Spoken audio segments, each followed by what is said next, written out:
Halo, Assalamualaikum warahmatullahi wabarakatuh. Apa kabar semuanya? Semoga baik-baik saja ya. Kembali lagi dengan Ibu Mainita dalam mata pelajaran PKWU kelas 11 dengan materi langkah-langkah perancangan desain, biaya produksi, laporan keuangan, serta menghitung BEP limbah bangun datar. Jadi, langkah-langkah produksi itu sangat penting loh untuk menentukan pasaran kita nanti di mana gitu. Jadi, langkah-langkah produksi desain yang pertama itu ada persiapan, tahap pengembangan, produksi, biaya produksi, dan yang terakhir ada laporan keuangan. Oke, jadi yang pertama yaitu ada tahap persiapan. Jadi dalam membuat produk, desain selalu berpedoman pada kualitas keempat ini. Yang pertama yaitu ada tema. Tema adalah bentuk yang ingin disampaikan si pembuat produk gitu. Entah itu tentang selera atau gaya. Misal jika kita ingin membuat suatu lukisan gitu,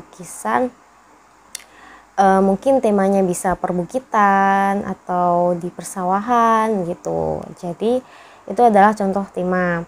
Terus yang kedua itu adalah fungsi. Fungsi itu merujuk kemudahan bagi pengguna. Jadi kita membuat suatu produk itu gunanya apa sih gitu. Terus yang ketiga ada nilai estetik. Estetik itu atau keunikan. Jadi kita dalam membuat produk itu harus memiliki keunikan atau sisi yang berbeda dari produk lainnya.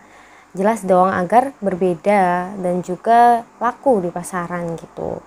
Contohnya itu kita bisa mengambil warna yang selaras atau juga yang berbeda gitulah. Terus yang terakhir adalah etika atau moralitas yang diterima oleh masyarakat. Jadi kita dalam membuat produk itu harus banget tentang etika ini. Misal jika kita ingin membuat suatu lukisan itu gimana sih gambar yang sesuai dengan masyarakat saat ini gitu. Jangan sampai bertentangan karena kita membuat produk itu kan pasti harus ada sebuah nilai-nilainya gitu kan. Oke, jadi ini adalah keempat poin-poin dalam hal persiapan.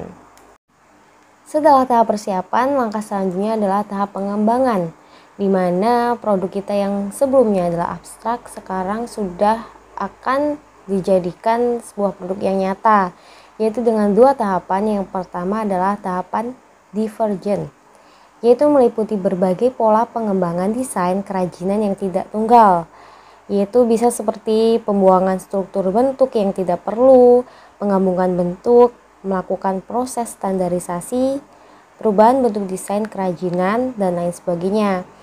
Dan yang kedua ada convergent, adalah pemilihan satu desain atau beberapa untuk dikembangkan menjadi dua dimensi. Di divergent ini sudah melalui tahapan-tahapan, dan ke convergent ini hanya fokus satu desain dan dikembangkannya menjadi dua dimensi, yaitu dapat berupa penambahan dan pengurangan struktur bentuk, motif-motif, ukuran proporsional. Jadi di divergent ini kita memilih bentuknya seperti apa, baru di convergent ini lebih dipilih satu dan dipoles lebih cantik lagi gitu intinya. Tahap selanjutnya yaitu ada tahap produksi. Yang pertama ada persiapan bahan baku, yaitu misalnya mempersiapkan bahan koran, kertas, pelepah pisang, dan lain sebagainya. Yang kedua persiapan alat, bisa berupa gunting, lem, dan lain sebagainya. Dan yang terakhir itu ada teknik pengerjaan, misal bisa dijahit gitu atau dianyam gitu, itu terserah kepada kalian dan juga produk apa yang kalian buat gitu. Jadi ketiga ini adalah dalam proses produksi. Oke, tadi kita sudah melewati 3 tahapan, yaitu tahap persiapan, pengembangan, dan juga produksi. Dan yang terakhir pasti yang tidak jauh-jauh dari uang, yaitu biaya produksi. Itu adalah total biaya yang dikeluarkan oleh perajin. Karena si perajin harus mengetahui nih berapa biaya yang dikeluarkan saat membuat produk, agar tahu untung berapa dan atau rugi gitu kan. Jadi biaya produksi terdiri dari 3, yaitu biaya praproduksi, meliputi biaya resite design. Misalnya jika kita membuat gantungan perca, sebelum kita membuatkan pasti kita meriset dulu gitu kan. Kira-kira kita dapat menemukan kain perca itu di mana gitu. Terus kita pasti melakukan riset gitu. Itu adalah biaya praproduksi sebelum kita memproduksi produk tersebut. Yang kedua ada biaya proses produksi, yaitu meliputi bahan, alat, dan tenaga. Setelah kita tahu tempatnya di mana gitu, kita sudah membeli gitu, kita melakukan eksekusi langsung gitu. Jadi kita pasti memerlukan gunting, memerlukan lem, dan jelas tenaga. Itu adalah biaya proses produksi. Dan yang terakhir biaya pasca produksi adalah biasanya itu meliputi aksesoris pendukung dan juga kemasan. Jadi udah selesai proses produksinya, mungkin kita ingin tambahin warna-warna yang cantik atau kemasan yang cantik, itu adalah masuk ke biaya pasca produksi. Nah, untuk mengetahui sehat tidaknya suatu usaha, kita harus memiliki sebuah laporan keuangan. Jadi laporan keuangan merupakan informasi keuangan pada suatu periode dalam suatu usaha tertentu. Jadi laporan keuangan terdiri dari 4, yaitu yang pertama laporan harga pokok produksi, biasanya meliputi nilai persediaan dalam proses produksi, termasuk juga jumlah biaya overhead. Terus yang kedua adalah laporan laba rugi, biasanya itu memuat tentang nilai pendapatan dan juga beban dalam usaha kita. Yang ketiga adalah laporan neraca, yang memuat tentang informasi aktiva atau harta dan juga pasiva, utang dan modal dalam usaha kita. Dan yang terakhir adalah laporan perubahan modal, biasanya mencatat tentang modal awal, modal akhir, prive atau pengambilan pribadi kita. Nah, yang selanjutnya tentang menghitung BEP. Apa sih Bu BEP itu gitu? Jadi BEP atau break even point adalah titik impas, yaitu posisi suatu perusahaan yang belum memperoleh keuntungan namun tidak juga merugi.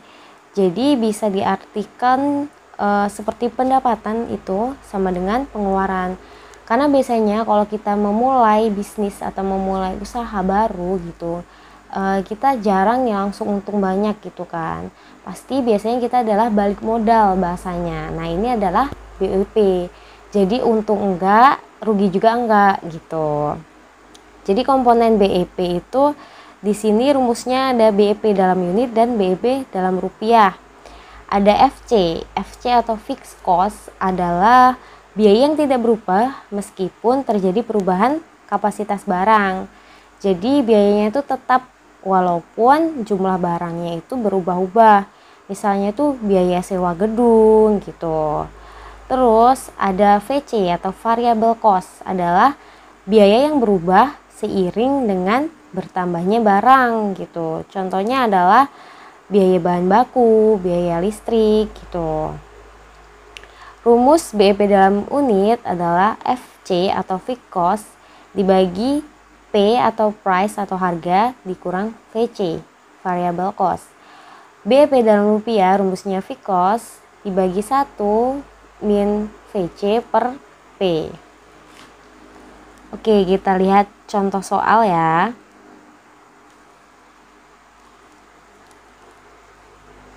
Seorang pengusaha memproduksi kolase kain perca dengan biaya tetap sebesar 50 juta dan biaya variabel per unit sebesar 20.000. Jika harga kolase tersebut sebesar 25.000 per unit, hitunglah jumlah kolase yang harus diproduksi dan berapa total penjualan untuk mencapai BEP. Jadi, kita harus menjawab BEP dalam unit dan juga BEP dalam rupiah ya. BEP dalam unit rumusnya FC. Di situ sudah diketahui FC-nya yaitu biaya tetap sebesar 50 juta dibagi P atau price. Harganya adalah Rp25.000 dikurang VC atau variable cost-nya yaitu 20.000 sama dengan 10.000 unit. Dan BEP dalam rupiah sama dengan FC dibagi 1 min VC per P.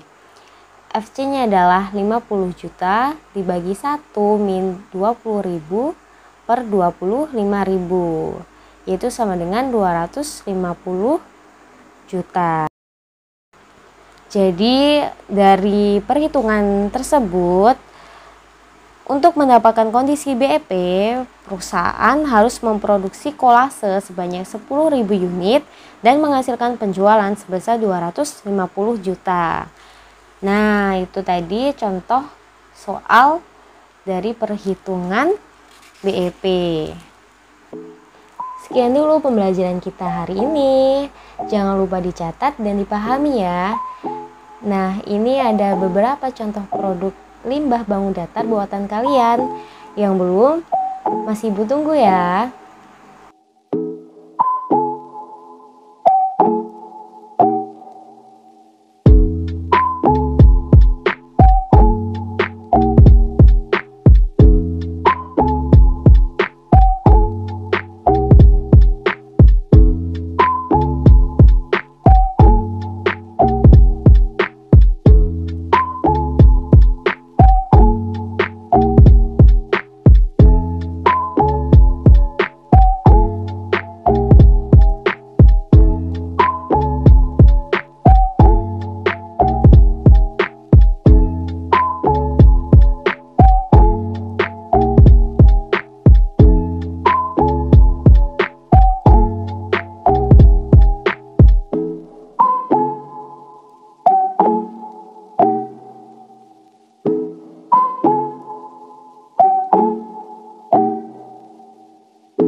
Sampai jumpa di pembelajaran selanjutnya. See you. Wassalamualaikum warahmatullahi wabarakatuh.